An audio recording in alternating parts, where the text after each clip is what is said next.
Hi guys, and it's the last day of this session week, and I want to go through what we did this week. Behind me is a painting by Clark, and it's called The Indian Treaty.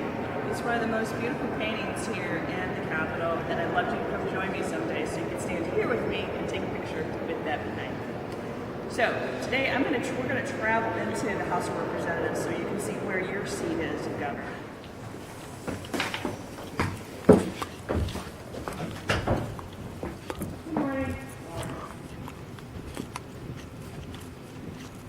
It was an interesting week. We had a lot of our own constituents down here from Aurora with the community schools. So Waubonsee was down here, and it's always nice to see people from Waubonsee, one of my alma maters. Graduated a long time ago. So there's two bills that were passed, our House Joint Resolutions that were passed. House Joint Resolutions are a little bit more thorough than your average House resolution. A House Joint Resolution, what happens there is once we pass it here, it gets passed on to the Senate, and it accomplishes something, whether it goes to the President of the United States, President Barack Obama, or whether it goes to other municipalities for the state. Maybe there's an issue with the cities, maybe it goes to school districts. But House Joint Resolution 35, it passed on the 29th, which was yesterday, resolves that the Bilingual Advisory Task Force will evaluate whether the framework for existing bilingual education, including the transitional type meant to move students into English-only programs, is appropriate for today's student. What I noticed when I was head of elementary and secondary ed policy is that I would often get asked to go speak at venues like Aurora University. And there would be over 400 teachers there getting their continuing educational credits on, they're classified as bilingual educators.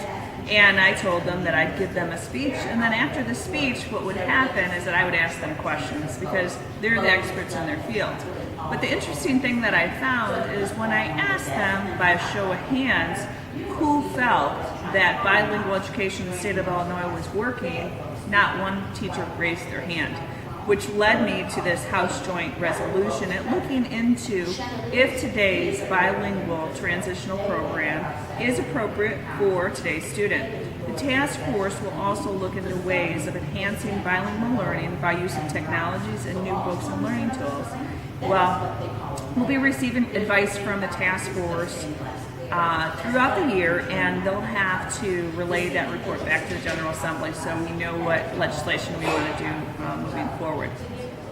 The next House Joint Resolution I want to discuss with you today passed the House on 4/29/15, also yesterday, and what it does, it urges the President of the United States, President Obama's administration, to re-examine public school accountability systems.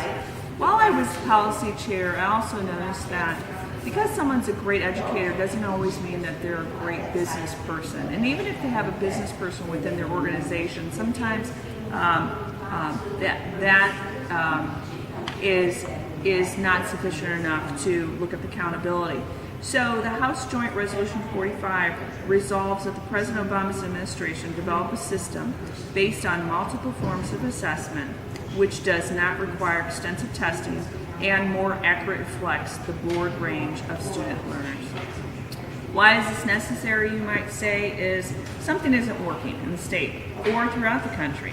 Not much after No Child Left Behind Act was adopted, the United States and our students went from being ranked 18th in math to 31st place. So the PARCC test, and a lot of you I know want to talk about the PARCC test.